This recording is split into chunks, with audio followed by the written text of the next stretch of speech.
Belum ni yang mengikuti kelas surah Yasin. Surah Yasin tahun 4 ada yang ikut kelas surah Yasin. Haji ikut. Alhamdulillah. Jadi ini kali pertama lah kan. Selepas saya ingat 10 kali ikut, ada 10 kali kita tadabbur 10 siri tahun lepas surah Yasin, dan alhamdulillah kita telah tamatkan. Dan hari ini kita akan ambil satu lagi surah, iaitu surah As-Sajdah. Ini kita apa dia? 413 ya. 413 surah As-Sajdah. Baik. Jadi insya-Allah kalau yang belum pernah bersama dengan saya, mungkin sedikit pengenalan lah terlebih dahulu, berkenaan pribadi saya insya-Allah. Baik. Nama diberi Muhammad Zaid bin Ilham. Saya berasal daripada Sultan Kedah dan sekarang ini menetap di Kajang. Ya, silakan. Sekarang menetap di Kajang Gua, di Taman Nadayu Kajang Gua. Alhamdulillah telah berumah tangga dan ada 3 orang anak. Saya mengajar di Kolej Teknologi Darul Naim Kuala Lumpur. Pernah dengar nama ni? Kat sini sebenarnya, dekat Seksyen 9. Belakang apa? Perempuan Puan. Jabat. Ya, belakang daripada Az-Zahran kan? Belakang tu. Dekat je lah. Di sini. Saya dulu lepasan daripada University of Yarmouk Jordan pada tahun 2014. Jadi keterlibatan saya dalam dunia, maknanya dari sudut kongsian, dari sudut tadabbur Al-Quran, lain daripada dalam Masjid Hasanah ni, melalui program Tafaqquh Fiddin. Saya juga bersama dengan Tadabbur Center dulunya di Australia lah, sekarang dah pindah lah. Bersama dengan Ustaz Syari, Abdul Rahman, bersama dengan Dr. Azrul, Ustaz Syami, dan juga saya bersama dengan Akademi Tadabbur Malaysia. Ini di bawah Ustaz Yusuf Arba'in. Dan insyaAllah dalam tempoh beberapa siri kita akan melihat satu surah lagi daripada surah Al-Quran, iaitu surah yang selalu kita baca dan mungkin selalu kita dengar imam baca. Ini pada hari Jumaat.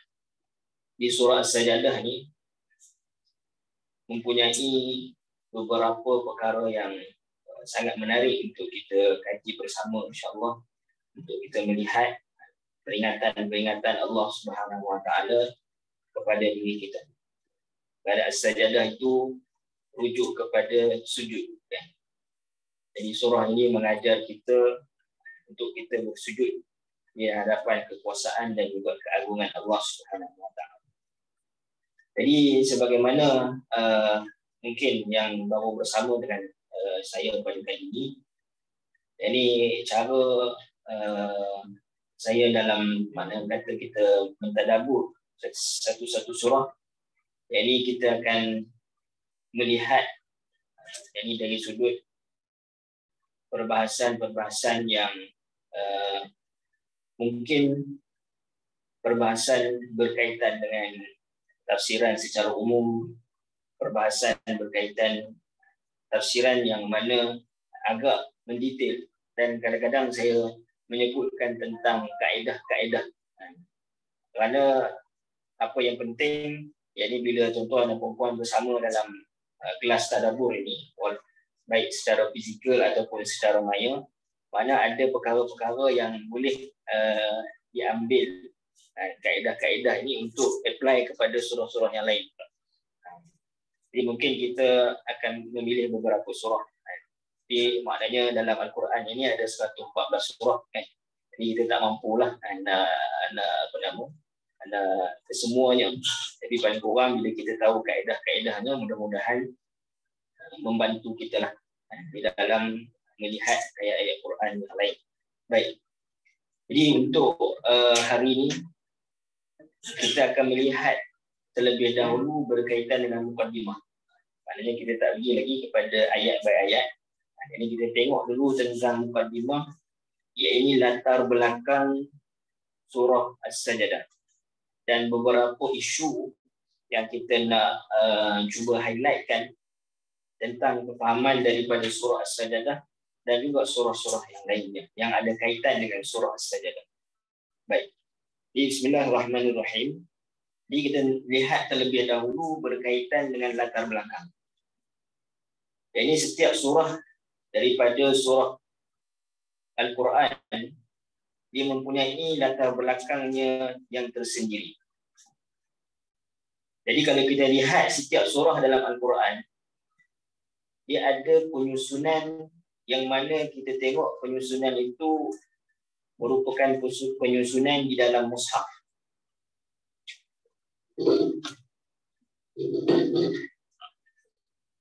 Jadi penyusunan dalam mushaf. Kalau kita tengok dalam mushaf, tuan tengok dalam mushaf, maknanya surah As-Sajdah ini adalah surah yang ke-32, betul kan? Surah yang ke-32. Yang mana surah sebelumnya adalah surah Luqman dan surah selepasnya adalah surah Al-Ahzab. Itu yang biasa kita lihat di dalam mushaf.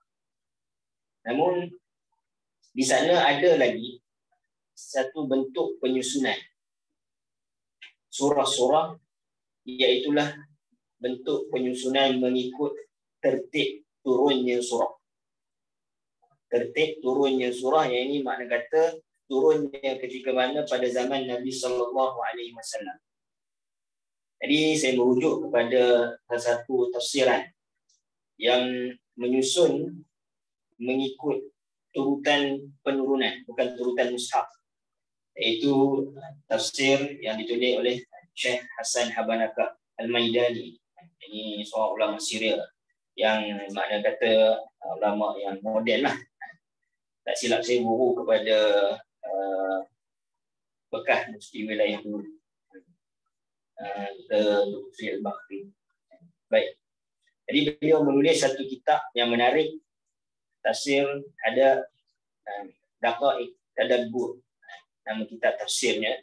Yang ini beliau menyusun mengikut mengikut penurunan ketika mana surah itu diturunkan kepada Nabi SAW. Kerana daripada situ kita melihat surah ini sangat signifikan turun kepada Nabi.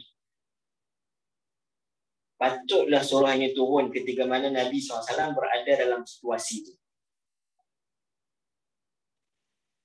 Kerana kita tahu bahawa ayat-ayat Al-Quran ini ketika mana ia diturunkan kepada Nabi SAW, dia sama ada menjawab persoalan ataupun memberikan pandangan, maknanya pendapat terhadap sesuatu isu, memberi komentar terhadap sesuatu isu, ataupun nak memberikan semangat, motivasi, persediaan kepada Nabi SAW dalam nak menghadapi kehidupan dakwah baginda di Makkah ataupun di Madinah.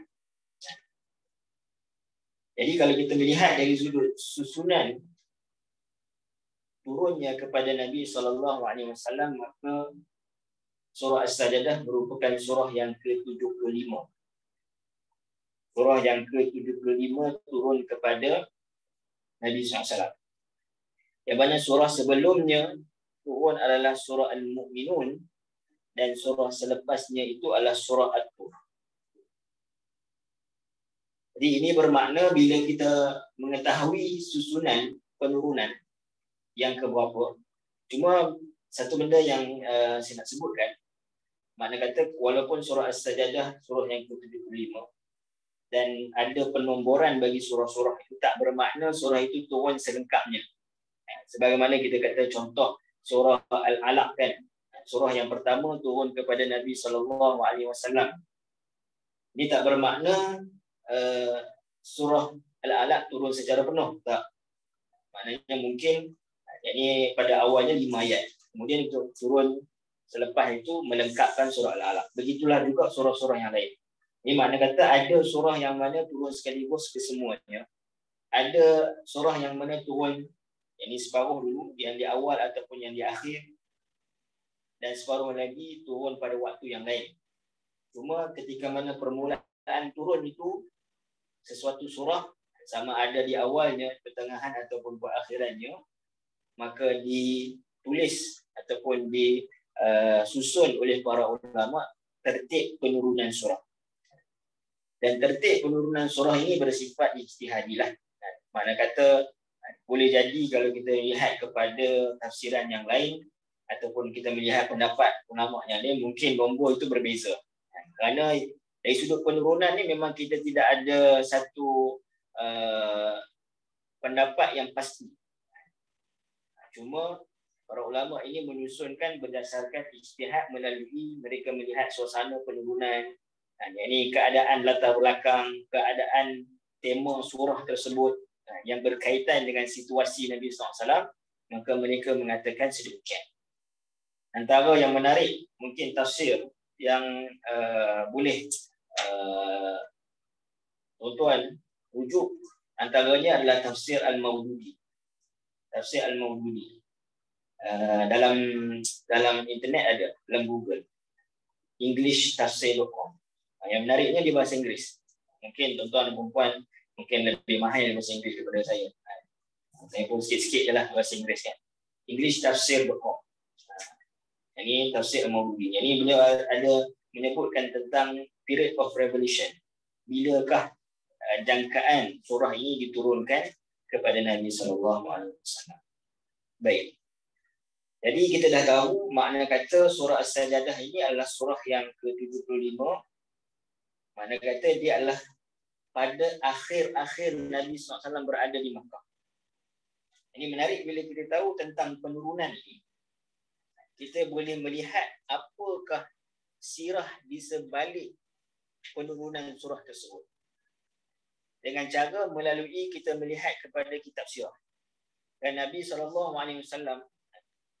23 tahun Nabi SAW berdakwah, 13 tahun di Makkah dan 10 tahun di Madinah. Jadi setiap tempat, yakni di Makkah dan juga di Madinah itu dia mempunyai 3 fasa sekurang-kurang. 3 fasa dakwah Nabi SAW. Ini fasa yang pertama iaitulah 3 tahun yang pertama Nabi SAW berdakwah secara sir, secara tersembunyi dengan kerabat, dengan adik keluarga, saudara, kawan baik dan sebagainya. Kemudian 7 tahun selepas itu, melengkapkan 10 tahun, Nabi SAW berdakwah di dalam kota Mekah. Jadi maknanya orang datang menunaikan haji, ini cara jahiliah, datang ke Mekah, Nabi pergi ke kemah-kemah, Nabi dakwah. Ini di dalam kota Mekah. Dan selepas daripada kewafatan Khadijah dan juga Abu Talib, berlaku peristiwa, maknanya Nabi SAW pergi ke Taif. Okay. Nabi pergi ke Taif. Bermula 3 tahun yang terakhir, Nabi mula berusaha mengembangkan dakwah Nabi SAW di luar kota Mekah. Pengaruh di luar kota Mekah. Dan kalau kita baca dari sudut sirah Nabi SAW, 3 tahun yang terakhir Nabi berada di Makkah ini adalah 3 tahun yang sangat mencabar. Kenapa? Kerana pada waktu ini Nabi dah tak ada backup. Ini dari sudut Abu Talib dengan Sayyidatina Khadijah kan, radhiyallahu anha.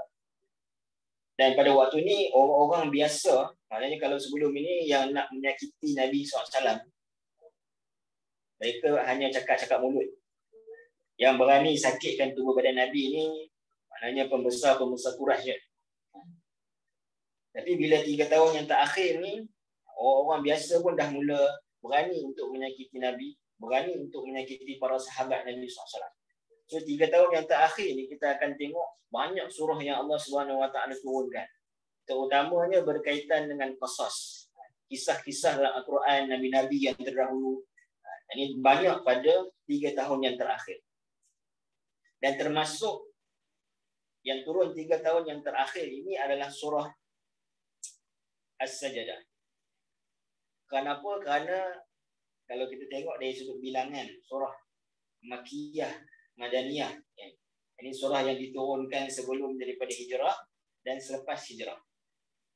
Surah yang diturunkan sebelum daripada hijrah, kalau boleh kita simpulkan, lebih kurang ada 86 surah. 86 surah. Ini surah yang diturunkan sebelum hijrah Nabi SAW. Ataupun kita sebut sebagai Makkiyah. Adapun surah-surah yang diturunkan selepas daripada hijrah Nabi SAW disebutkan sebagai Madaniyah, iaitu bilangannya lebih kurang 28 surah. Jadi 86 campur 28 maka 114. Jadi maknanya ini nombor ke 75. Maknanya di akhir-akhir dah Nabi SAW berada di Makkah. Jadi saya akan sebutkan nanti apa hikmahnya. Ini yang kita nak tengok kepada penomboran dari sudut penurunan. Allah Subhanahu Wa Taala turunkan surah As-Sajdah di akhir. Apa yang ada dalam surah As-Sajdah? Itu yang kita nak cuba rungkaikan pada mukadimah, sesi mukadimah pada kali ini insya-Allah. Baik. Jadi tuan-tuan dan puan yang dirahmati Allah Subhanahu Wa Taala, pada setiap ayat-ayat Al-Quran itu dia mengandungi tema-temanya. Tema utama bagi setiap surah. Walaupun kalau kita katakan surah-surah Makkiyah yang diturunkan sebelum daripada hijrah Nabi SAW biasanya akan memberi penegasan terhadap rukun-rukun iman. Kepada Tauhid, kepada Rasul dan Risalah dan juga kepada hari kiamat. Ini tiga ni. Ini termasuklah maknanya dari sudut beriman kepada malaikat dan sebagainya. Tapi tiga ini yang utama. Iaitu Tauhid, mengesakan Allah. Yang kedua adalah Rasul dan Risalah, membenarkan Nabi dan membenarkan Risalah yang dibawa oleh Nabi. Dan yang ketiga adalah berkaitan dengan hari kiamat. Kebenaran bahawa hari kiamat itu akan berlaku. Itu merupakan tema-tema ataupun perbincangan-perbincangan dalam surah-surah Makkiyah secara umum. Tetapi setiap surah dalam Al-Quran, 114 surah, dia ada tema-tema yang berlainan daripada surah-surah yang lain. Dengan banyaknya 114, makna kata Al-Quran ni dia ada 114 tema yang berlainan, tapi dia ada kesinambungan. Kenapa kesinambungan itu? Dia masih lagi merujuk kepada tiga persoalan tadi, berkaitan dengan Tauhid, Rasul dan Risalah, dan juga berkaitan dengan hari kiamat. Yang ini ada temanya masing-masing. Jadi kita boleh melihat dari sudut Allah Subhanahu Wa Taala meletakkan setiap surah, menurunkan surah ini selepas surah ini, dan penyusunan surah dalam mushaf adalah berbentuk tauqifi. Makna kata susunan surah yang kita lihat dalam mushaf sekarang ni adalah susunan yang disusun oleh Nabi SAW, ini melalui wahyu yang diberitakan oleh Jibril. Jadi sudah tentu susunan mushaf itu mempunyai rahsia. Dan ketika mana ia turun, sudah tentu juga susunan penurunan juga mempunyai rahsia. Maka sebab itu kita melihat kepada tema-tema setiap surah untuk kita faham. Ini kenapa surah ini diturunkan sebelum surah ini? Kenapa surah ini diturunkan selepas surah ini? Apa cerita yang ada dalam surah ini yang menyebabkan dia turun selepas surah ini ataupun sebelum surah ini? Maka kita melihat kepada tertib penurunan terlebih dahulu, iaitulah sebelum surah As-Sajdah, surah Al-Mu'minun diturunkan. Baik. Dalam surah Al-Mu'minun, Allah Subhanahu Wa Taala sebut, kita tahu dalam surah Al-Mu'min, qad aflahal mu'minun. Allah Subhanahu Wa Taala sebutkan hampir 11 ayat Islam. Ini berkaitan dengan ciri-ciri orang yang beriman. Dan mereka ini disebutkan sebagai pewaris syurga. Jadi Allah Subhanahu Wa Taala sebutkan tentang ciri-ciri orang beriman. Maka dalam surah As-Sajdah ini Allah Subhanahu Wa Taala sebutkan tentang apa? Tentang bagaimanakah sikap orang beriman terhadap ayat-ayat Allah Subhanahu Wa Taala. Mana ciri-cirinya? Ada ciri-cirinya. Tapi bagaimana sikap mereka terhadap wahyu Allah Subhanahu Wa Taala? Kharru sujjada. Mereka ini duduk sujud kepada Allah Subhanahu Wa Taala. Wahum la yastakbirun, dan mereka ini tidak takabur dan tidak sombong. Nampak kesinambungan dia. Sebutkan ciri-ciri dan apa respon ketika mana kita berhadapan dengan ayat-ayat Allah Subhanahu. Dan surah As-Sajdah turun turun sebelum surah At-Tur. Maknanya selepas surah As-Sajdah, surah At-Tur. Apa kesinambungan pula? Selepas daripada Allah turunkan surah As-Sajdah, Allah turunkan surah At-Tur kepada Nabi SAW. Apa kesinambungan? Iaitu jika surah As-Sajdah menyebutkan tentang sikap terhadap Al-Quran, maka surah At-Tur membenarkan berlakunya penurunan wahyu. Ini beriman, satu, meyakini Quran. Surah Al-Mu'minun dalam bahasa mudah kita kata meyakini Quran. Ciri-ciri orang beriman. Kemudian apa respon pula terhadap Quran? Dan surah At-Tur Allah Subhanahu Wa Taala sebutkan, benarkah berlaku penurunan wahyu? Ini dari sudut surah At-Tur ini menceritakan tentang Bukit Tur. Jadi cerita tentang bagaimana ataupun tempat di mana Nabi Musa AS mendapat wahyu. Dengan sumpah ni waktu. Ini menunjukkan sumpah kepada Bukit Tur Sina itu, yang mana Nabi Musa mendapat wahyu. Jadi yang sebutkan benarnya turunnya wahyu itu. Ia bukan rekaan daripada Nabi SAW. Kerana antara perkara yang popular disebutkan kepada Al-Quran adalah asatirul awwalin. Itu hanya omong kosong saja. Ini cerita-cerita dongeng, cerita orang yang terdahulu. Sedangkan Al-Quran bukan sedemikian. Al-Quran juga bukan rekaan daripada Nabi SAW. Mereka mengatakan am yaqulu naftarah. Adakah mereka mengatakan bahawa kamu yang mengada-adakan Al-Quran? Maka sudah tentunya tidak. Dengan Allah Subhanahu Wa Taala mendatangkan surah At-Tur untuk membenarkan bahawa wahyu itu bukan sekadar pernah turun kepada Muhammad sekarang ni, kerana pada waktu itu, tapi dahulunya pernah turun juga kepada Nabi Musa AS. So nampak bagaimana kesinambungan itu berlaku. Baik. Kemudian kalau kita melihat pula dari sudut surah, ini susunan di dalam mushaf. Jadi kalau yang kuning sebelah kanan ini susunan 74, 76 itu susunan dari sudut penurunan. Sebelah kiri 31, 33, maknanya 32 itu adalah surah As-Sajdah. Ini surah Luqman, kita melihat Allah Subhanahu Wa Taala sebutkan dalam surah Luqman, kita tahu antara benda yang paling besar disebutkan dalam surah Luqman adalah nasihat. Wasiyatul Hakim. Yakni wasiat hakimah, yakni nasihat yang mengandungi hikmah, yang disebut sebagai Luqman Al-Hakim. Jadi Allah Subhanahu Wa Taala sebutkan sumber kepada hikmah itu apa? Al-Quran. Bermula daripada ayat yang pertama. Kemudian Allah datangkan tentang Al-Quran, yang mana sumber daripada hikmah itu adalah Al-Quran. Dan surah As-Sajdah Allah Subhanahu Wa Taala sebutkan keimanan itu terkait bagaimana dengan sikap terhadap wahyu. Makna kata perkaitan di antara surah As-Sajdah dengan surah Luqman dari sudut temanya. Tema Luqman ini, surah Luqman menyebutkan tentang sumber hikmah. Jadi bagaimana respon kita terhadap wahyu itu, ini mendatangkan hikmah di dalam perbicaraan ataupun dalam kehidupan kita. Di makna kata nak mendapat hikmah daripada Allah Subhanahu Wa Taala itu, ini dilihat dari sudut bagaimana kita respon terhadap ayat-ayat Allah Subhanahu Wa Taala. Ada bila kita dengar, makna kita dengar begitu saja ataupun bagaimana. Jadi ada cara. Manakala selepas surah As-Sajdah, Allah Subhanahu Wa Taala menyebutkan surah Al-Ahzab,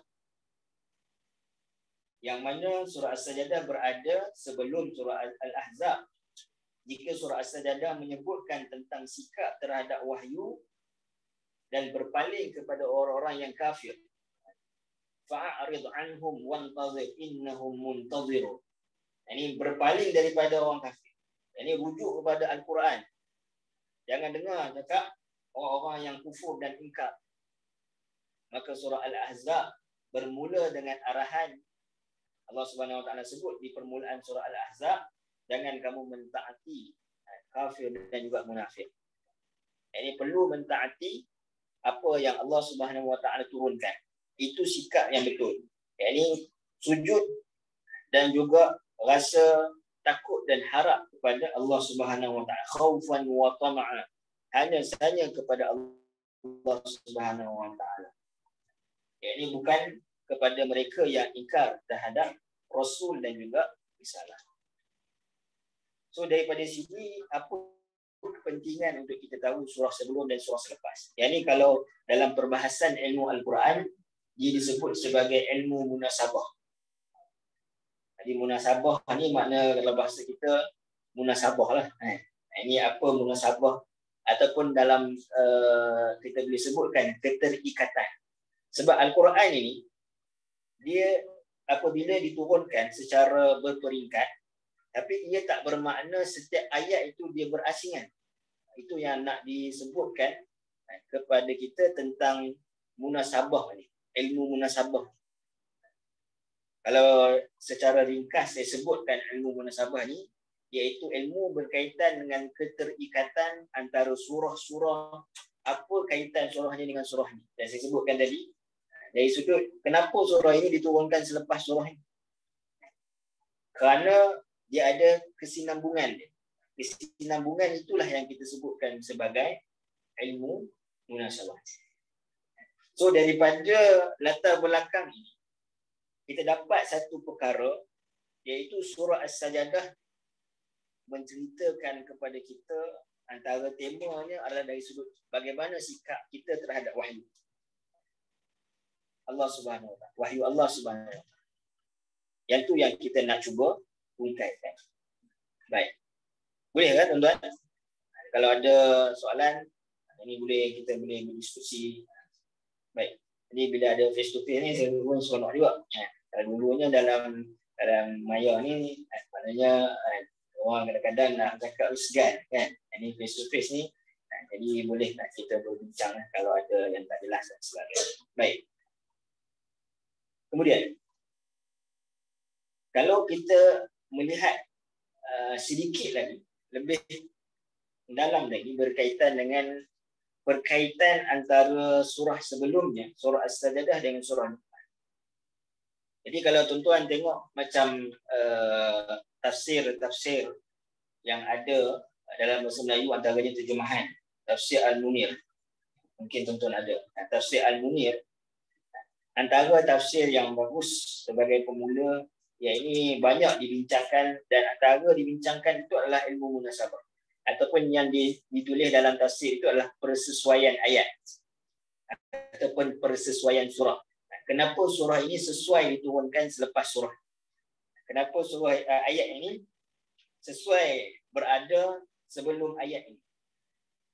Jadi dalam surah Luqman, Allah Subhanahu Wa Taala menyebutkan di akhir surah Luqman, Allah kata di akhir, kalau tuan-tuan tengok di akhir surah Luqman ayat 34. Innallaha a'udzubillahi minasyaitanir rajim. Innallaha 'indahu 'ilmus sa'ah. Ini hanya sahaja sesungguhnya di sisi Allah Subhanahu Wa Taala sahajalah pengetahuan tentang hari kiamat. Wa yunazzilul ghaitha wa yunazzilul ghais, dan dialah yang menurunkan hujan. Wa ya'lamu ma fil arham, dan dia juga mengetahui dengan sebenar-benarnya tentang apa yang ada di dalam rahim ibu yang mengandung. Wa ma tadri nafsun madza taksibu ghada, dan tiada seorang pun yang betul-betul mengetahui apa yang diusahakannya esok. Wa ma tadri nafsun bi ayyi ardin tamut, dan tidak ada pun seorang yang dapat mengetahui di bumi ataupun di negeri manakah ia akan mati. Jadi ayat ini bincang tentang apa? Bincang tentang yang pertama, bila berlaku kiamat. Kemudian tentang berlaku turunnya hujan, rezeki. Apa yang Allah tetapkan dalam rahim seorang ibu. Kemudian dari sudut apa yang dia akan dapat esok. Dari sudut kehidupan dia, nikmat ke, ujian ke. Dan juga dia tidak mengetahui di manakah bumi dia akan mati. Tengok apa yang Allah Subhanahu Wa Taala sebut dalam surah As-Sajdah. Yang ini Allah Subhanahu Wa Taala sebut pada sisi Allah Subhanahu Wa Taala adalah ilmu sa'ah. Semata-mata ilmu berkaitan dengan kiamat. Allah Subhanahu Wa Taala sebut ayat 5 dan 6. Tulisannya agak kecil sikit. Ini sebab apa? Sebab tapi saya tulislah ayat di situ, maknanya ayat 5 dan 6. Jadi Allah Subhanahu Wa Taala sebut Allah turunkan peraturan dari langit. Kalau kita tengok surah As-Sajdah, buka surah As-Sajdah. Ini kita sebut kerangka terlebih dahulu. Ayat 5 dan 6 Allah kata yudabbirul amra minas sama'i ilal ardi summa ya'rudu ilayhi fi yawmin kana miqdaruhu alf sanatin mimma ta'uddun. Zalika 'alimul ghaibi wasyahadatil 'azizir rahim. Ini Allah Subhanahu Wa Taala sebut Allah turunkan peraturan. Kemudian Allah Subhanahu Wa Taala menyebutkan dia mengangkat naik semua segala yang berlaku. Summa ya'ruju ilaihi. Dia mengangkat segala sesuatu yang berlaku dalam kehidupan manusia ni untuk apa? Untuk dihakimi. Dihakimi itu bila? Pada suatu masa yang bilangan tahunnya sangat banyak. Yang banyak bilangan tahunnya. Al-fasanatin mimma ta'uddu. Kana miqdaruhu al-fasanatin mimma ta'uddu. Yang kita tak tahu berapa lama kiamat. Bila kiamat berlaku, berapa lama berlaku kiamat, keadaannya kita tidak mengetahuinya. Benar, Allah jualah yang mengetahui yang gaib dan juga yang nyata. Mana kata ayat tadi akhir surah Luqman tadi Allah kata apa? Innallaha indahu ilmus sa'ah. Sesungguhnya bagi Allah Subhanahu Wa Taala sajalah yang mengetahui tentang ilmu tentang hari kiamat. Tak ada siapa yang mengetahuinya. Maka Allah Subhanahu Wa Taala sebut pada ayat 5 dan 6 berkaitan dengan Allah Subhanahu Wa Taala sahajalah yang mengetahui.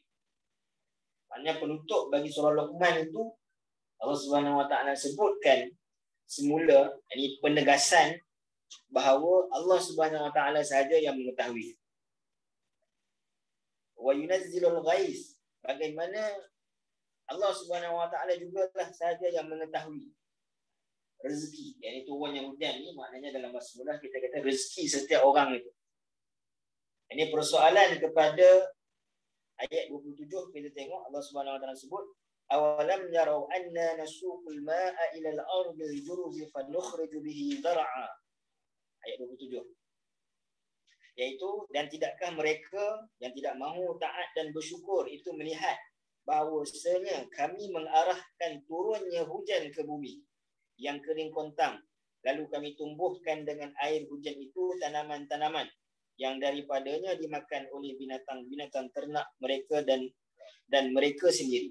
Mengapa mereka tidak mahu memerhati semua itu supaya taat dan juga bersyukur.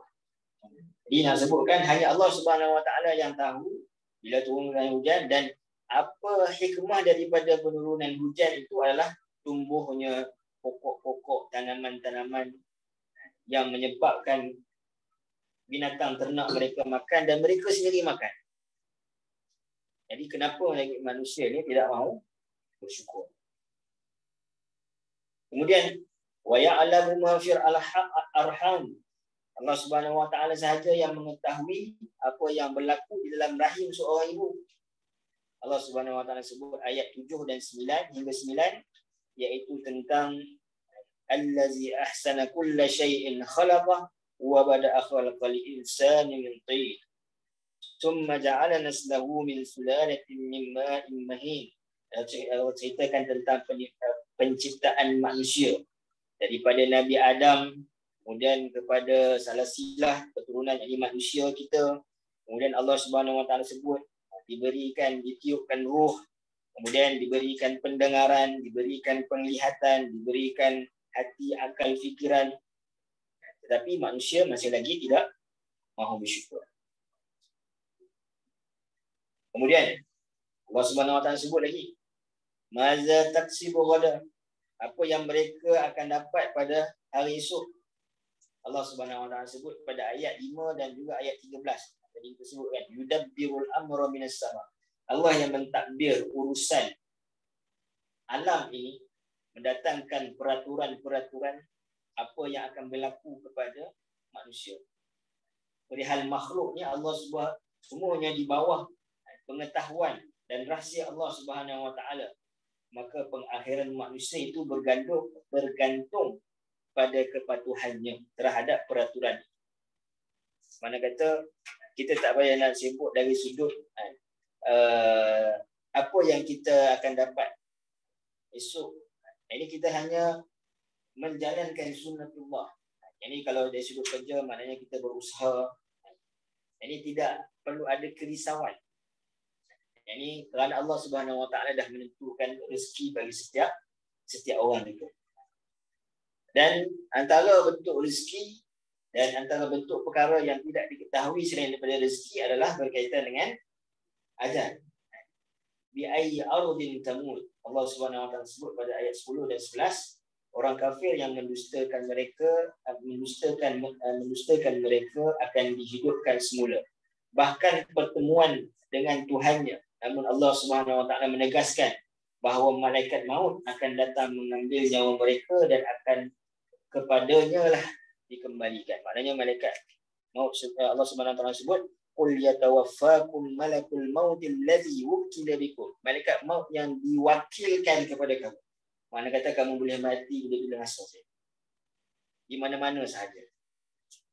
Ini disebutkan, boleh nampak bagaimana dalam surah Luqman, di akhir surah Luqman itu dia ada kesinambungan daripada akhir surah itu dengan apa yang Allah nak ceritakan secara umumnya, kerangkanya di dalam surah As-Sajdah.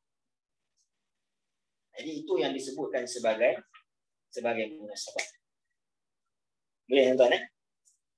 Baik. Kemudian ini semua latar belakang. Jadi kita nak sebutkan tentang surah As-Sajdah. Jadi kalau kita dah tengok tadi berkaitan dengan penyusunan hikmah disusun dalam mushaf dan hikmah diturunkan kepada Nabi SAW, dan bagaimana kita melihat lebih dalam ini tentang hubungan antara surah dengan surah.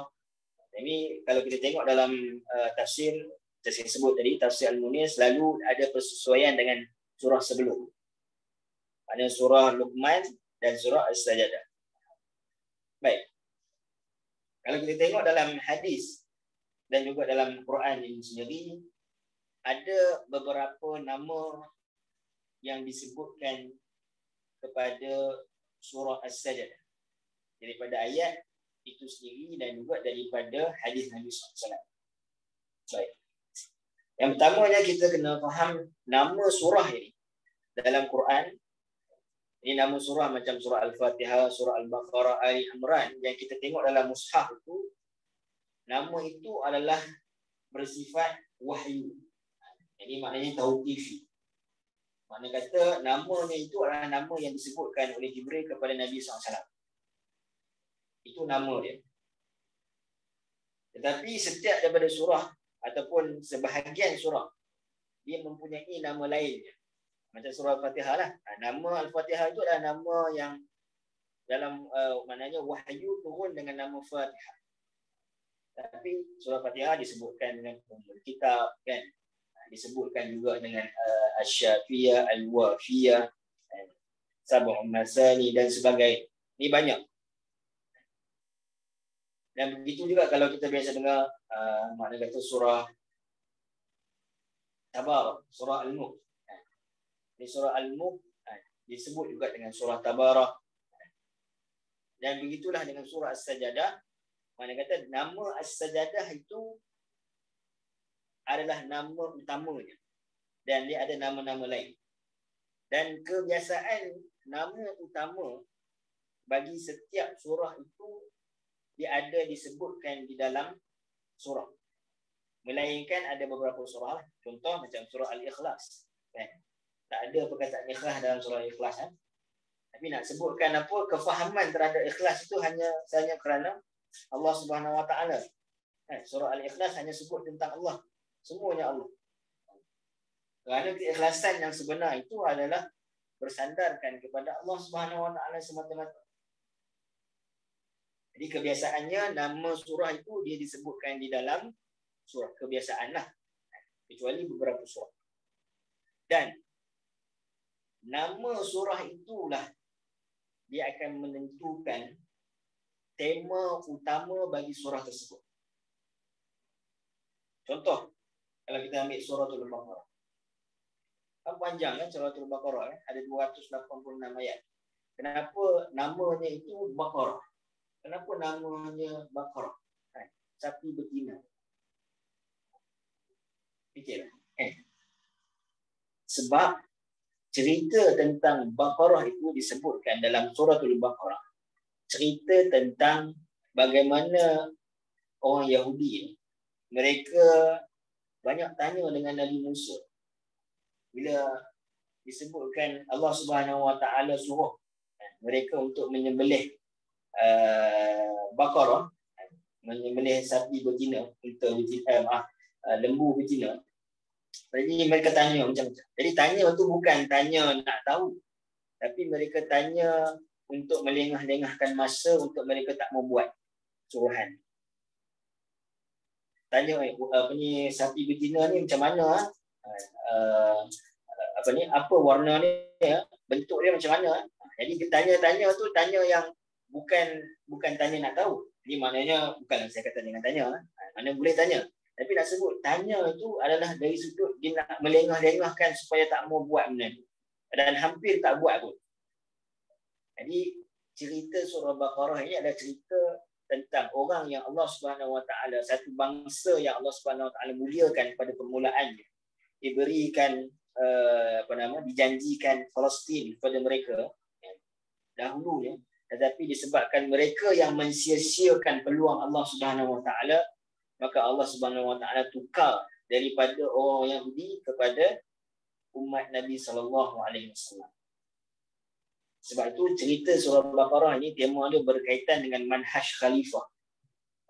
Khalifah Allah Subhanahu Wa Taala di atas muka bumi. Yang dahulunya Allah bagi kepada Bani Israel. Tetapi setelah adanya Nabi SAW, Allah tukar itu disebabkan apa? Sebabkan mereka sendiri yang mensia-siakannya. Yang ini dia tergambar daripada apa? Daripada cerita Baqarah itu sendiri. Sebab itu saya kata, nama surah itu dia akan menentukan tema utama bagi surah tersebut. Dan begitulah surah As-Sajadah.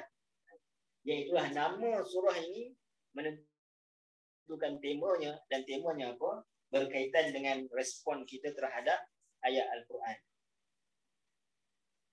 Jadi kita sebut selepas ini. Baik. Jadi surah As-Sajadah dinamakan dengan As-Sajadah berdasarkan ayat yang ke-15. Ini ketika mana orang beriman disebutkan innama yu'minu bi ayatina allazina idza dzukiru biha kharru sujada wa sabbahu bihamdi rabbihim wa hum la yastakbirun. Ini respon orang beriman terhadap ayat-ayat Allah Subhanahu Wa Taala itu apa? Ini apabila diperingatkan, maka mereka ini kharru sujada, tunduk dan juga sujud. Sujud ini disebutkan dengan makna kepatuhan. Ini dari sudut bila bertembung di antara selera kita, nafsu kita dengan apa yang Allah Subhanahu Wa Taala sebut. Kita nak ambil yang mana? Nak dahulukan selera kita ke nafsu kita, ataupun nak dahulukan apa yang Allah Subhanahu Wa Taala sebut. Jadi surah As-Sajadah ni membincangkan tentang hal tersebut, iaitu macam mana respon kita. Yang mana Allah Subhanahu Wa Taala sebut respon orang beriman adalah mereka itu tunduk sujud, mereka itu bertasbih, bertahmid, dan mereka tidak sesekali sombong. Mana kata mereka tak dahulukan, tak apalah, walaupun apa yang mereka nak, selera mereka berbeza dengan apa yang Allah Subhanahu Wa Taala kehendaki, maka mereka tidak akan mendahulukan selera mereka, kerana tahu bahawa Allah Subhanahu Wa Taala menghendaki ini kepada orang-orang beriman. Jadi itu antara temanya. dan kenapa dinamakan berdasarkan ayat yang ke-15. Dan ada juga disebutkan, para ulama menyebutkan surah ini dinamakan sebagai surah Al-Madaji'.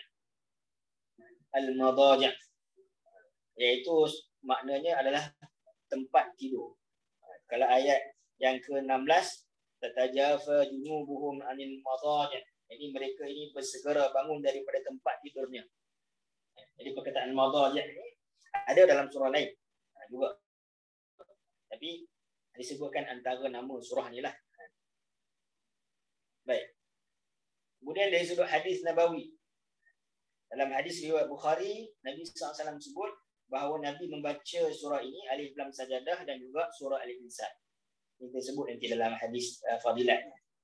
Dan juga dalam hadis yang lain, dalam riwayat yang lain menyebutkan dalam riwayat Tirmizi bahawa Nabi SAW tidak tidur melainkan membaca surah ini, Alif Lam Tanzil dan juga surah Al-Mulk. Ini nama-namanya. Ini nama-nama bagi surah As-Sajdah. Baik. Jadi kita sebutkan tentang nama itu akan menentukan tema utamanya. Maka apa tema utama surah As-Sajdah yang berlainan dengan surah-surah yang lain? Tema utama surah As-Sajdah adalah berkaitan dengan penjelasan tentang kekuasaan Allah sebagai pentadbir alam. Ini dalam ayat dalam surah yang lain pun ada cerita tentang kekuasaan Allah. Dalam surah Yasin sebelum ni kita cerita tentang kekuasaan Allah Subhanahu Wa Taala. Tapi dari sudut apa? Dari sudut bagaimana seharusnya orang beriman itu respon. Iaitulah responnya itu sujud pada keagungan. Dengan rasa apa? Dengan rasa penuh khauf dan juga raja. Dengan rasa penuh takut dan juga harap. Nanti kita akan bincang tentang khauf. Jadi ini tema utama daripada surah As-Sajdah yang berlainan dengan surah-surah yang lain. So daripada tema ini pula tuan, nampak dia punya kerangka dia tu satu-satu. Daripada tema yang besar ini, dia akan berpecah melalui pecahan ayat-ayat. Daripada ayat dalam 30 ayat itu dia akan terpecah merujuk balik kepada tema utama. Iaitulah bagi surah As-Sajdah, ini pada ayat 1 hingga 9, Allah Subhanahu Wa Taala menjelaskan tentang mukaddimah yang menjelaskan bahawa Allah Subhanahu Wa Taala pencipta dan pengurus segala perihal langit dan bumi. Dan dialah juga yang menurunkan kitab kepada Nabi sallallahu alaihi wasallam untuk mengajak kepada iman. Ini first kali makna kata temanya 1 hingga 9 Allah cerita tentang kebesaran Allah.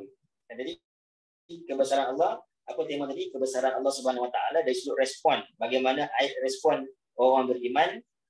Ya, ini sujud dan takut dan harap kepada Allah Subhanahu Wa Taala. So pengenalan 1 hingga 9 mukadimah, Allah Subhanahu Wa Taala sebutkan dulu tentang kebesaran Allah. Allah mentadbir apa yang ada di langit dan juga di. Kemudian ayat 10 hingga ayat 25. Allah Subhanahu Wa Taala mempamerkan sikap-sikap orang yang kafir dan sikap-sikap orang yang mukmin terhadap kesempurnaan kekuasaan Allah Subhanahu Wa Taala, serta menjelaskan pengakhiran kedua-duanya di hari akhirat. Jadi maknanya kata ada beza di antara respon orang beriman dengan respon orang yang kufur, kafir. Dan sesiapa yang memilih untuk beriman, maka Allah Subhanahu Wa Taala sebutkan pengakhiran dia macam mana. Siapa yang memilih untuk kufur, maka Allah Subhanahu Wa Taala sebutkan pengakhiran dia juga macam mana. Dan penutup bagi surah, maka Allah Subhanahu Wa Taala menyebutkan penegasan semula terhadap kekuasaan Allah, dan dialah yang menurunkan Al-Quran yang akan menyebabkan orang kafir menyesal kerana keengganan mereka untuk beriman. Jadi dalam Al-Quran, setiap surah dalam Al-Quran dia akan ada pendahuluan, dia akan ada isinya, dan dia akan ada penutup. Kalau dulu belajar karangan Ada pendahuluan, ada isi, ada penutup. Sebab itu dalam Quran surah yang paling pendek 3 ayat. Ini mengikut kerangka. Ada pendahuluan, ada isi, ada penutup. Kenapa? Kerana surah ini dia macam satu binaan. Jadi binaan lengkap, sempurna satu binaan, maka dia mestilah ada. Maknanya kalau bangunan dia ada foundation dia, ada binaan yang utama, kemudian ada melengkapkan macam dewan ni lah. Dalam binaan ni foundation yang utama, lepas tu binaan dewan dan kelengkapan kursi meja dan sebagainya. Ini lengkap surah. Baik. Jadi kalau kita tengok fadilat surah As-Sajdah. Baik. Antaranya disebutkan fadilat surah As-Sajdah dalam hadis riwayat Muslim. Idza qara'a ibn Adam As-Sajdah fasajada i'tazala asy-syaitan yabki yaqulu ya wailahu wa fi riwayatin Abi Quraib ya waili umira ibn Adam bis-sujudi fasajada falahul jannah wa umirtu bis-sujudi fa abaitu faliyan nar. Jika anak Adam membaca ayat sajadah, mana kata bukan sekadar surah sajadah, ayat sajadah. Sebab ayat sajadah dalam Quran ada 14 atau 15 kan. Yang mana dalam surah Al-Hajj Allah Subhanahu Wa Taala sebutkan 2 kali ayat sajadah. Dalam surah sajadah sendiri pun ada sekali je. Tapi dalam surah Al-Hajj ada 2 kali. Nanti mungkin kita di pertemuan yang lain kita sebutkan mengapa. Baik. Yang disebutkan di sini disebutkan jika anak Adam membaca ayat sajadah lalu dia sujud, maka syaitan akan menjauhinya sambil menangis. Syaitan pun berkata, celakalah dia. Maknanya celakalah orang tu.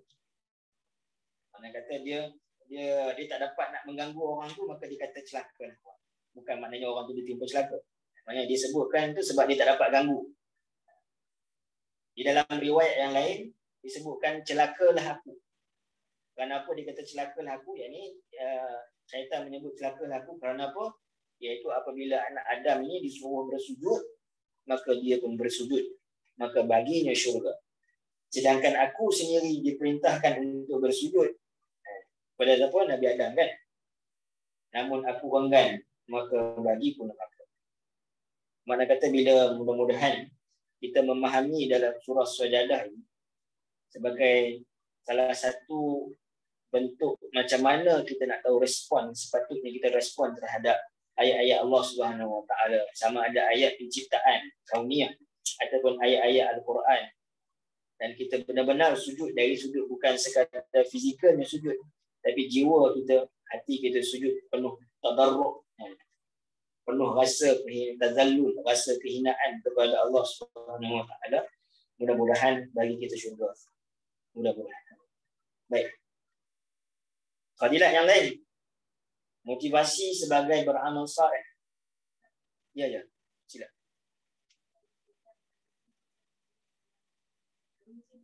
Boleh.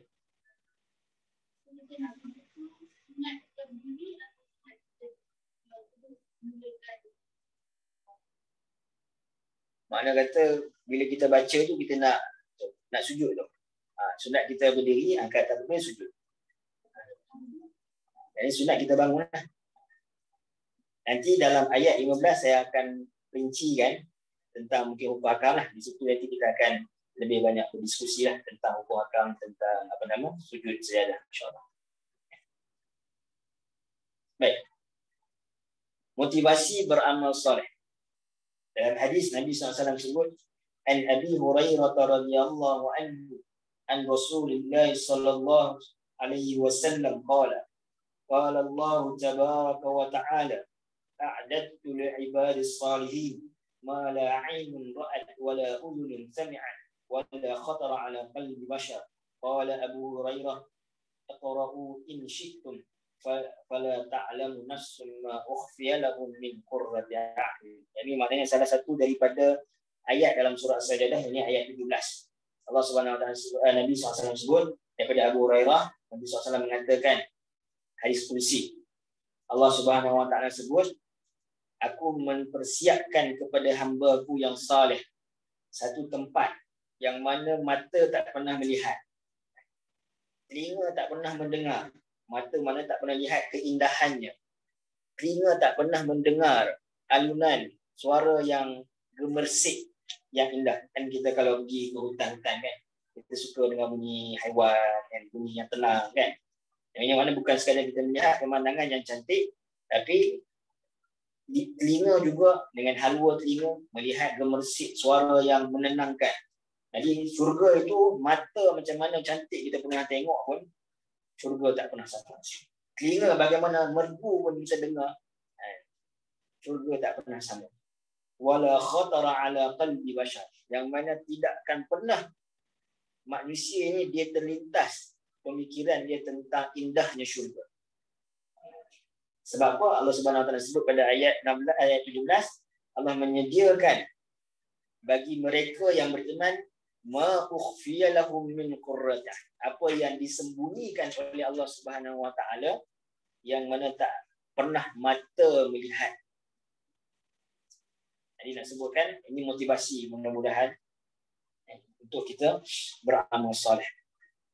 Kemudian dalam riwayat yang lain yang lewat Bukhari, jadi kita sebutkan tadi, an Abi Hurairah radhiyallahu anhu qala kana an-nabi sallallahu alaihi wasallam yaqra'u fil jumu'ati في صلاة الفجر ألف لام ميم تنزيل السجدة وهل أتى على الإنسان حين من الدهر.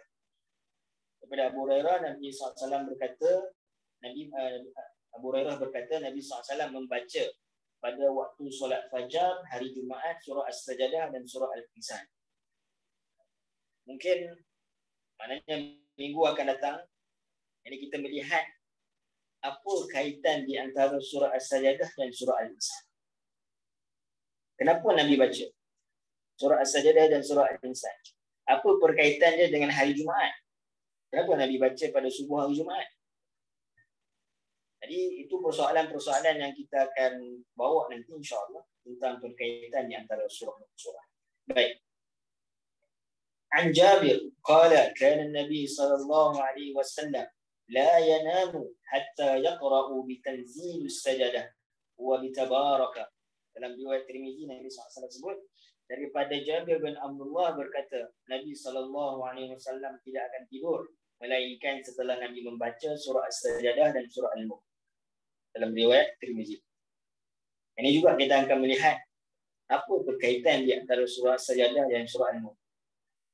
Kenapa Nabi SAW membaca sebelum tidur? Ini bukanlah maknanya setiap hari. Maknanya bukanlah setiap hari Nabi baca surah As-Sajadah dan Tabarak sahaja. Ada surah yang lain Nabi baca. Antara surah Al-Isra, surah Al-Zukhruf atau surah Az-Zumar. Jadi maknanya ada beberapa surah yang Nabi baca selang-selang. Tapi kerap juga Nabi membaca surah As-Sajadah dan surah Al-Mulk. Kadang-kadang kita baca surah Al-Mulk kan. Jadi maknanya mungkin boleh tambah surah As-Sajadah sekali. InsyaAllah. Baik. Ada soalan tuan-tuan? Sebelum saya nak kita lihat ayat pertama dulu, iaitu Alif Lam Mim. Ada soalan berkaitan dengan belakang? Ya, baik. Ya. Nanti saya bincangkan satu sesi. Apa kaitan di antara surah As-Sajadah dan surah Al-Insan. Satu sesi lagi kita bincang apa kaitan surah As-Sajadah dengan surah Al-Insan. Karena satu sesi itu sedang-sedang. Kita bincang perkaitan. InsyaAllah minggu akan datang kita bincang dulu apa perkaitan antara surah As-Sajadah dan surah Al-Insan. Sebab itu yang Nabi baca kan. Kalau di sini, kalau ada tuan-tuan yang mari surah subuh sini, hari Jumaat. Saya tak pasti kalau di sini dia baca penuh. Tapi kalau di surau kat rumah, maknanya biasanya baca As-Sajadah separuh kan. Sebab apa? Sebab hari kerja kan, hari Jumaat kan. Tapi kalau dulu saya di Kedah dulu, di Sungai ni, maknanya memang baca rakaat pertama surah Sajadah, rakaat kedua surah Al-Insan. Jadi kita lihat dulu apa berkaitan.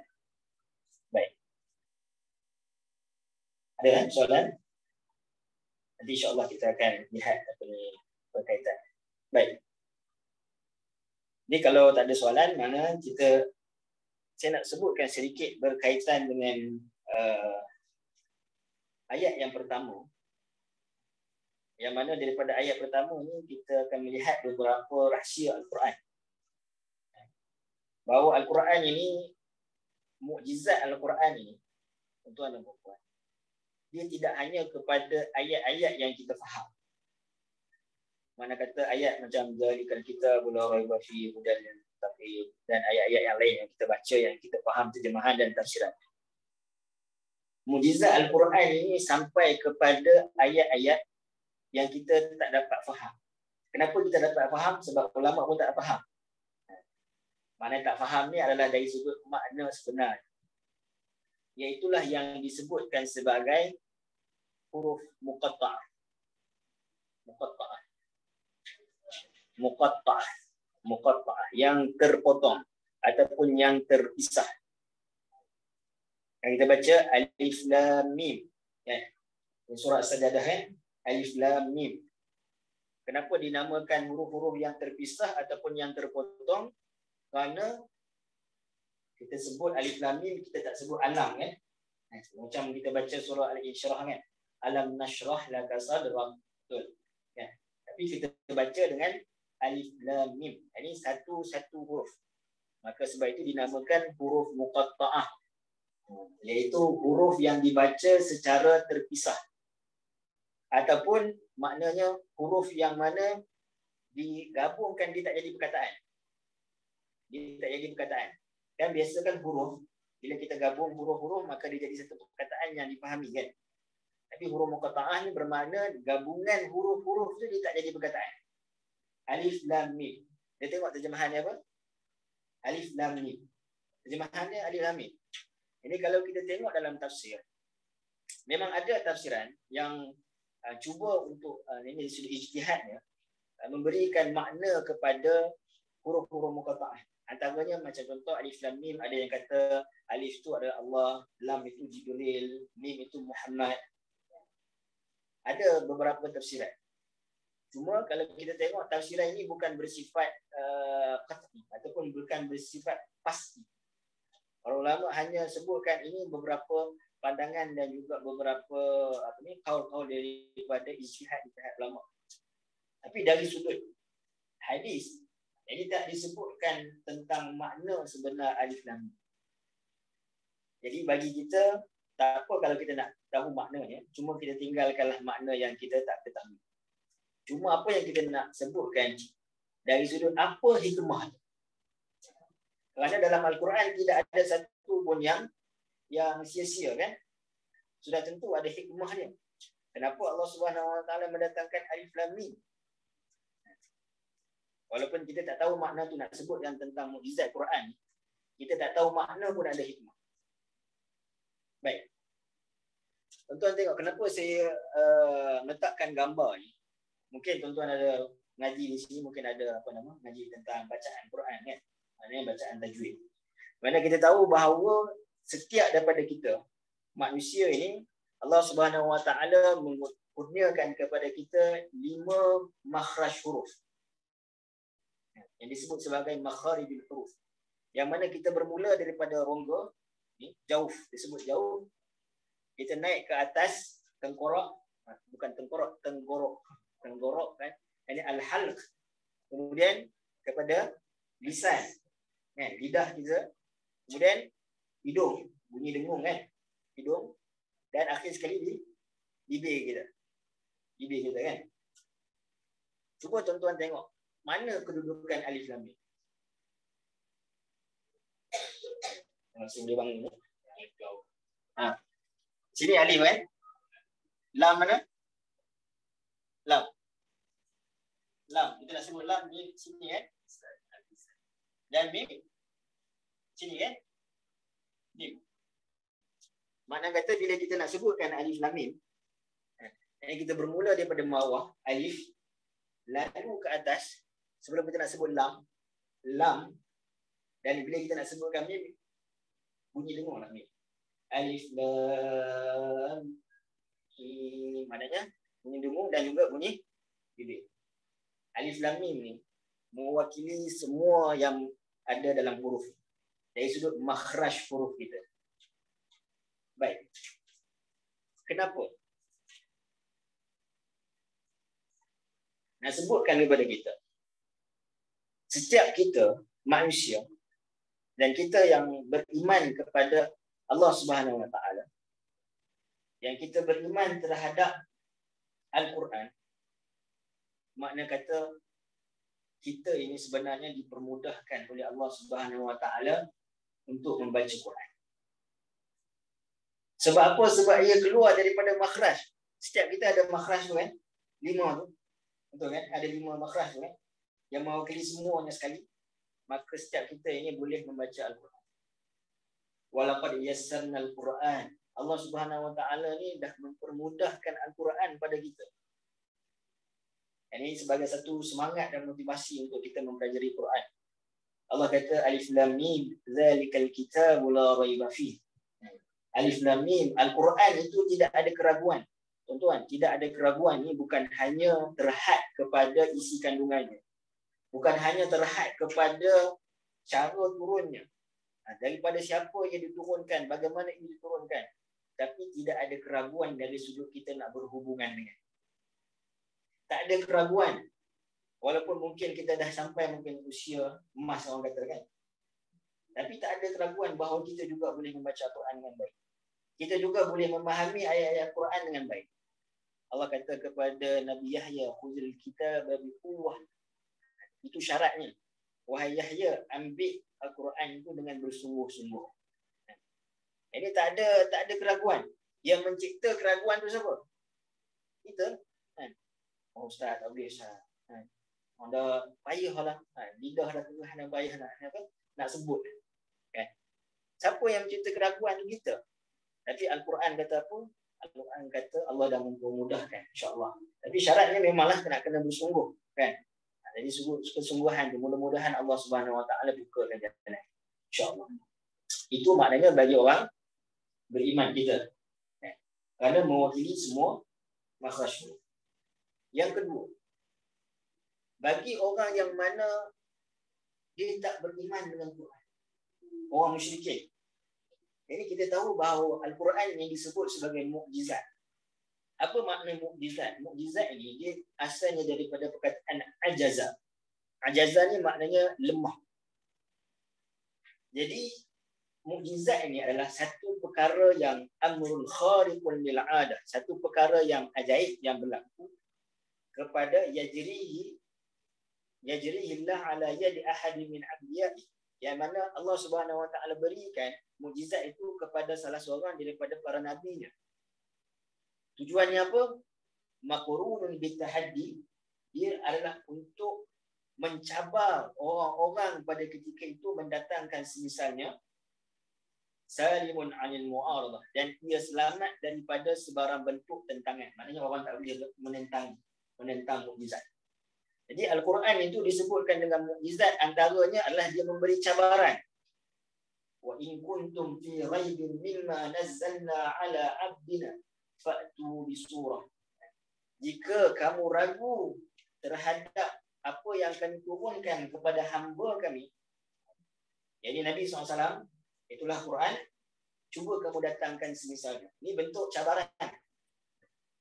Dan cabaran, nak sebut cabaran itu lebih kuat apabila cabaran itu adalah berkaitan dengan huruf-huruf yang biasa orang Arab ni sebutkan. Kan huruf hijaiyah tadi kita tengok tadi kan, huruf-huruf ni kan semua huruf-huruf hijaiyah kan, orang Arab guna semua ni kan. Dan mereka ini diketahui bahawa mahir dalam bidang syair kan. Syair ini bagaimana terbentuk syair? Banyak huruf yang sama kan? Huruf yang sama terbentuk syair. Tapi daripada huruf yang sama, mereka tak akan mampu mencipta Al-Quran. Mereka tidak akan mampu untuk mendatangkan semisal ayat-ayat Al-Quran. Maka Alif Lam Mim itu bagi orang yang menentangi Al-Quran adalah sebagai bentuk cabaran. Cuba datangkan semisal Al-Quran. Maka mereka tak akan mampu. Jadi sebab itu, ketika mana Nabi SAW membaca, kalau surah As-Sajdah maknanya sebelum daripada hijrah Nabi SAW. Selepas hijrah, mana Madaniyah, mana selepas Nabi SAW berhijrah. So surah Sajadah kita sebutkan tadi Makkiyah, sebelum hijrah. Alif Lam Mim. Dan ada surah Alif Lam Mim selepas hijrah, antaranya surah Al-Baqarah. Surah Al-Baqarah ni Madaniyah, yang diturunkan di awal-awal Nabi SAW berada di Makkah. Di Madinah. Baik. So Nabi SAW diketahui bahawa Nabi ini adalah ummi. Ummi ni apa? Untuk huruf lah bahasa kita yang tak tahu membaca dan juga tidak tahu menulis. Kalaulah anak ataupun cucu lah, cucu-cucu kita umur 2-3 tahun, contoh. Ini kita bagi kepada dia apple. Dia makan apple, hari-hari makan apple. Ini bila dia nampak apple, dia lalu kat pasar raya ataupun kat market, kat kedai pasar malam ke, dia nampak, dia tahu tu apple. Tapi kalau kita kata kat dia, adik cuba eja apple macam mana? Agak-agak boleh tak?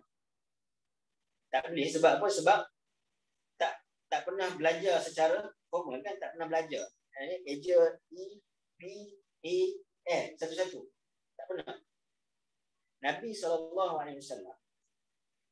diketahui bahawa Nabi ini ummi. Ini membaca sesuatu yang mana Nabi dengar bacaan, Nabi sebut, mudah. Tapi membaca dalam bentuk ejaan. Alif, Lam, Mim. Ejaan kan? Maka membuktikan bahawa Al-Quran itu bukan daripada Nabi. Sebab itu tuan-tuan, kalau kita tengok surah As-Sajadah, lepas ayat Alif Lam Mim, Allah sebut tentang apa? Alif Lam Mim tanzilul kitab. Kan? Kalau kita tengok surah surah Luqman, Alif Lam Mim tilka ayatul kitabil hakim. Surah As-Sajadah, surah Al-Baqarah, Alif Lam Mim zalikal kitabu la raib fi. Surah Ali Imran, Alif Lam Mim Allahu la ilaha illa huwal hayyul qayyum nazzala 'alaikal kitab. Yasin wal Qur'anil hakim. Setiap kali selepas daripada huruf muqatta'ah ni Allah datangkan Quran. Satu nak sebutkan apa? Menunjukkan bukti Al-Quran ni benar. Kamu tahu bahawa dia ummi. Nabi SAW ini tak mampu untuk membaca, tak mampu untuk menulis. Jadi bagaimana dia mendatangkan Quran? Maka nak tunjukkan bahawa bukti Al-Quran itu bukan daripada dia. Bukan daripada Nabi SAW. Ini daripada Allah Subhanahu Wa Taala. Dan bagaimana Nabi SAW mempunyai pengetahuan yang sangat banyak. Yang ini dari sudut pengetahuan yang menjangkaui masa. Maka sumbernya juga adalah Al-Quran. Ini yang sebut kepada kita, tuan-tuan dan perempuan yang daripada Allah Subhanahu Wa Taala. Alif Lam Mim ini sahaja. Ini mempunyai hikmah dan juga peranan. Walaupun kita tak faham maknanya. Walaupun dengan ada tafsiran-tafsiran lah kita sebut kan. Tapi hakikatnya Allah Subhanahu Wa Taala yang Maha mengetahui. Tapi dia mempunyai peranan dan dia mempunyai hikmah-hikmah yang tertentu ketika mana dia didatangkan. Ini tidak sia-sia. Tidak ada satu huruf pun dalam Al-Quran yang sia-sia. Maka jadi dengan pengetahuan kita terhadap hikmah ini, mudah-mudahan menjadikan kita lebih semangat. Ini dari sudut kita tahu bahawa Al-Quran ini dipermudahkan untuk kita. Kita tahu bahawa Al-Quran adalah sumber hikmah, pengetahuan segala-galanya. Maka mudah-mudahan kita semakin dekat dengan Al-Quran. Kalau lebih detail lagi, tuan-tuan. Jadi yang disebutkan oleh Imam Ar-Razi, disebutkan daripada surah-surah yang bermula dengan huruf muqatta'ah ni, dia ada 14 huruf sahaja yang digunakan. Daripada semua huruf tadi 28 huruf kan. Hanya 14 sahaja digunakan. Apa 14 huruf tu? Diakronimkan oleh ulama jadi perkataan dalam biru ni. Huruf nun, sad, ha, kaf, ya, mim, qaf, alif, ta, in, lam, ha, sin, ra. Nasun hakim qati'un lahu sir. Diakronimkan. Macam kita selalu akronimkan lah. Huruf-huruf tu. Apa makna yang dalam biru tu? Teks yang bijaksana bersifat pasti yang mempunyai rahsia. Rahsia kita dah sebut tadi. Teks yang bijaksana. Al-Quran ni hakim. Pasti, maknanya pasti ia datang daripada Allah Subhanahu Wa Taala. Rahsia. Apa rahsia kita sebut tadi? So, kenapa 14 daripada 28? Ini ulama yang maknanya mereka mengkaji. Kerana kata Syekh Salah Abdul Fattah Al-Khali hafizahullah, atau ulama kemudian dia kata Allah Subhanahu Wa Taala mendatangkan 14 daripada 28 huruf kerana tadi tersebut ia bentuk cabaran. Allah dah datangkan 14 sahaja huruf, kamu cuba datangkan baki yang lain.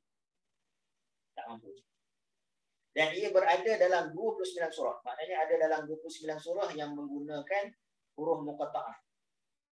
Kenapa 29? Bukan 28. Sebab kalau huruf hijaiyah ni, maknanya dia ada tambahan satu lagi huruf untuk menjadikan lengkap bacaan. Iaitulah huruf hamzah. Kan? Hamzah menyebabkan lengkap bacaan. Alif tu berbeza dengan hamzah, kan? Maknanya ada dalam 29 surah. 14 huruf tu, kalau kita detail, zoom in lagi, dari 28 huruf tu, tuan-tuan tengok, kalau kita tengok yang dalam bulatan itulah yang dipilih, ataupun yang menjadi huruf-huruf permula bagi 29 surah. Imam Ar-Razi dia membahagikan huruf muqatta'ah, huruf-huruf hijaiyah ni kepada 3. 9 awal, 9 akhir, 10 di tengah. 9, 9, 10, 28. Daripada 9 yang awal, Allah ambil 2 daripada 9. Daripada 9 yang akhir, Allah ambil 7 daripada 9. Tinggal 2. Jadi tinggal 7. Daripada tengah, diambil secara berselang. Ra ambil, Zai tak ambil, Sin ambil, Shin tak ambil, Sad ambil, Ba tak ambil, Ta ambil, Za tak ambil, Ain ambil, Bin tak ambil. Tuan-tuan, kalau kita tengok, adakah ini susunan ataupun pemilihan ni pemilihan yang kata apa, asywa'i, yang sia-sia? Ada sebab yang mana Allah Subhanahu Wa Taala pilih. Bahkan kalau kita lebih dalam lagi, kita melihat bahawa setiap daripada huruf ni mewakili tadi yang kita sebut makhraj tadi. Pada makhraj lisan tadi ada, makhraj apa ni bibir tadi ada, makhraj halqum, makhraj apa ni hal dan juga rongga, semua ada. Yang mana dipilih sebagai salah satu bentuk nak cabar tadi. Yang kedua adalah nak bagi motivasi pada kita bahawa ayat Quran ni mudah untuk dibaca untuk kita. Mudah-mudahan. Jadi di sini maknanya kalau tengok tadi, ini dari sudut saya kumpulkanlah. Ada 29 surah tu. Yang satu huruf ada, yang huruf apa ni, nun, sad, qaf. Yang 2 huruf ada ha, mim, toha, tosin. Yang 3 huruf ada alif lam mim. Yang 4 huruf ada, yang 5 huruf ada. Ini boleh tengok semula dalam Quran lah, dalam mushaf. Baik. Satu lagi bagi mengakhiri kelas kita pada hari ini, dari sudut dalam Quran berapa surah yang Allah Subhanahu Wa Taala memulakan dengan alif lam mim? Berapa surah? Antaranya surah apa? Sajadah, kan? Surah Al-Baqarah, surah Luqman, ini Ali Imran. Lagi? Ada dia? Ada 2 lagi. Iaitulah surah Al-Ankabut dan surah Ar-Rum. Surah Al-Ankabut dan surah Ar-Rum. Baik. Tuan-tuan, kalau tengok nombor yang saya letakkan sebelah nama surah tu, kan? Itu adalah nombor dalam mushaf. Surah Al-Baqarah dan surah Al-Imran dekat-dekat. Nombor 2, nombor 3. Kemudian tak ada dah surah Alif Lam Mim, kan? Surah Alif Lam Mim ada pula, iaitu surah Al-Ankabut. Mula surah Al-Ankabut direct juga. 29, 30, 31, 32. Direct. So ada 6 surah. Baik. Apa disebut sebagai tema yang menghubungkan di antara surah-surah yang bermula dengan alif lam mim? Jadi kita pernah fikir. Macam kalau dalam Quran ada surah yang bermula dengan tasbih, kan? Subhanallazi asra bi 'abdihi yusabbihu lillah, sabbaha lillah, sabbih isma rabbikal a'la. Ada 7 surah semua. Jadi kalau kita tengok, kita kumpulkan tu, kita lihat apa yang ada dalam tu, kita boleh tahu apa kesatuan tema. Apa tema bagi seluruh surah yang bermula dengan tasbih. Dan apa tema bagi seluruh surah yang bermula dengan alif lam mim.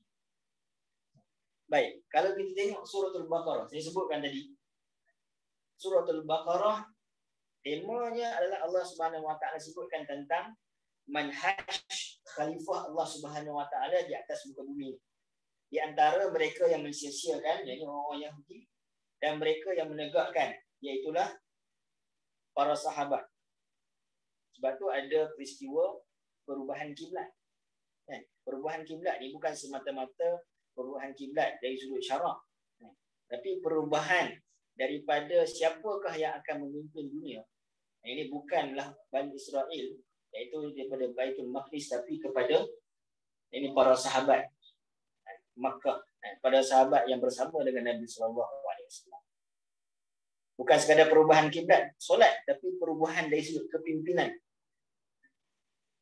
Sebab manhaj dalam surah Baqarah cerita tentang manhaj khalifah. Surah Al-Imran, apa temanya? Pemilihan umat yang mentauhidkan Allah Subhanahu Wa Taala. Dengan contoh pemilihan khusus, iaitu keluarga Imran. Ini keluarga Imran, bapa kepada Maryam, ibu kepada Nabi Isa. Jadi keluarga Imran ini adalah keluarga contoh yang Allah Subhanahu Wa Taala sebutkan tentang pemilihan umat. Mereka yang dipilih sebagai khalifah di atas muka bumi. Kemudian surah Al-Ankabut 29. Ankabut ni yang mana apa? Spider kan? Apa ni, laba-laba. Dan sebutkan tentang surah Al-Ankabut ni cerita tentang apa tema dia? Dari sudut lemahnya kebatilan dan ahlinya di hadapan kekuasaan Allah Subhanahu Wa Taala. Walaupun zahir mereka berkedudukan tinggi serta kuat. Rumah laba-laba ni tuan-tuan. Sarang laba-laba. Memanglah kalau kita pegang tu maknanya senang je hapus kan. Tapi kalau kita tengok, saya baca dari sudut kajian sains. Kalau tuan-tuan ada mungkin ilmu, mungkin kalau saya salah minta tegur. Apa yang saya baca, sarang laba-laba ni sebenarnya dia kuat. Tapi kuat bagi serangga lah. Ini bagi saya, sebab tu dia boleh duduk di atas dia punya sarang dia. Tapi yang menjadikan laba-laba tu lemah adalah dari sudut rumah tangga dia. Rumah tangga dia apa? Ini porak peranda. Dari sudut lebah betina dia lebih kuasa daripada lebah jantan. Ini tuan-tuan boleh baca ni kajian. Jadi porak peranda dia itu adalah datang daripada dalam, bukan daripada luar fizikal. Jadi nak sebutkan walaupun di luar musuh-musuh Allah yang nampak kuat, tapi sebenarnya mereka lemah di sudut dalaman mereka. Surah Al-Ankabut cerita tentang. Kemudian surah Ar-Rum, Allah Subhanahu Wa Taala sebut tentang apa? Pembuktian. Banyak tentang ayat disebut dalam surah Ar-Rum. Maka nak sebutkan tentang pembuktian kebenaran janji Allah Subhanahu Wa Taala, kerana di bawah kekuasaannya lah segala sesuatu. Surah Ar-Rum ni cerita tentang permulaan Rom dikalahkan oleh Parsi. Kan? Kemudian selepas beberapa tahun fi bid'i sinin, dalam surah Ar-Rum Allah Subhanahu Wa Taala sebut berapa tahun selepas itu Rom akan menang atas Parsi, dan benda itu berlaku. Itu menunjukkan tentang kebenaran Quran. Nak sebutkan kerajaan kekuasaan itu adalah milik Allah Subhanahu Wa Taala. Kemudian surah Luqman tadi tersebut tentang ajakan untuk berpegang kepada Al-Quran dengan penuh keimanan kerana sumber hikmah yang terhalang kepada orang kafir. Jadi surah Luqman cerita tentang sumber hikmah, dan surah As-Sajdah cerita tadi tentang bagaimana respon. Baik. Kalau tuan-tuan tengok nombor 1 dan 2, surah Baqarah dan surah Al-Imran diturunkan selepas daripada hijrah Nabi SAW. Dia ini di Madinah, dan pada permulaan ataupun awal Nabi SAW berada di Madinah. Surah Al-Baqarah dan Al-Imran, walaupun tak semua adalah, maknanya kebanyakan ayat. Surah Al-Ankabut, Ar-Rum, Luqman, Sajdah, keempat-empat surah ini adalah surah Makkiyah. Yang ini diturun sebelum daripada Nabi SAW hijrah. Bahkan disebutkan di akhir-akhir. Di akhir-akhir Nabi SAW berada di Makkah. Apa hikmah? Kerana yang menyatukan di antara 6 surah ini adalah 3 tema. Yang pertama, kepimpinan. Dari sudut ciri-ciri pemimpin, contoh-contoh kepimpinan, sifat-sifat kepimpinan. Yang kedua, kerajaan silih berganti. Tak ada kerajaan yang kekal. Kerana kerajaan terbaik adalah kerajaan yang mengikut acuan Allah Subhanahu Wa Taala. Yang ketiga, kekuasaan. Kekuasaan mutlak hanyalah milik Allah Subhanahu Wa Taala. Kekuasaan manusia ini hanyalah pinjaman yang diberikan yang mana akan boleh diambil semula. Jadi tuan-tuan, kalau kita tengok balik tadi, 4 surah tadi adalah Makkiyah sebelum hijrah. Maknanya sebelum Nabi mendapat apa? Kepimpinan. Maka kalau kita tengok tema-temanya adalah tentang persediaan. Persediaan tentang kita tahu di sudut mindset bahawa Allah Subhanahu Wa Taala sahaja yang memiliki kuasa. Semua selain daripada Allah adalah lemah. Dari sudut janji Allah Subhanahu Wa Taala adalah benar. Buktinya surah Al-Rum. Dari sudut daripada mana sumber kita nak dapat kekuatan yang dan juga dari sudut persediaan diri, hikmah melalui Al-Quran, dan juga dari sudut bagaimana kita nak respon dengan ayat-ayat Allah Subhanahu Wa Taala surah As-Sajdah. Maka kita tengok awal turun pada Nabi SAW di mana selepas mendapat tampuk kepimpinan, Allah sebutkan tentang manhaj khalifah. Bagaimana manhaj yang sebetulnya yang perlu dilaksanakan oleh orang Islam. Yang ini apabila diberikan kekuasaan. Apa contohnya? Allah Subhanahu Wa Taala sebut surah Al-Anfal. So, nampak bagaimana susunan itu berlaku. Jadi dari sudut penurunan, dari sudut penyusunan surah. Ini dari sudut surah ini Makkiyah, Madaniyah. Boleh faham kan tuan-tuan? Kalau takut pening dia susun sini sana. Tapi mudah-mudahan ada sedikitlah manfaat dan pengetahuan. Jadi ada soalan kalau sebelum daripada kita nak tutup. Boleh jelas insya-Allah. Alhamdulillah. Baik, insya-Allah kalau tak ada apa-apa soalan, kita bertemu insya-Allah pada 2 minggu akan datang. Pertemuan yang akan datang lah insya-Allah. Jadi saya akan bahaskan mudah-mudahan kerana kita tak bagi lagi ayat yang kita bahaskan lagi apa perkaitan di antara surah As-Sajdah, surah An-Insan. Mungkin minggu lepas tu kita bahaskan dulu apa kaitan surah As-Sajdah dengan surah Al-Mulk. Jadi mudah-mudahan menambahkan rasa minat kita untuk amal. Mudah-mudahan insya-Allah. Jadi soalan apa yang baik itu datang daripada Allah Subhanahu Wa Taala. Lemah kurang itu pada diri saya sendiri, saya mohon ampun kepada Allah. Minta maaf kepada tuan-tuan. Aku qauli hadza wa astaghfirullah lakum. Ucapkan terima kasih sekali lagi kepada pihak Tafakur Fiddin Majlis As-Sanah atas kesempatan yang diberikan. Mudah-mudahan ada manfaat. Assalamualaikum warahmatullahi wabarakatuh.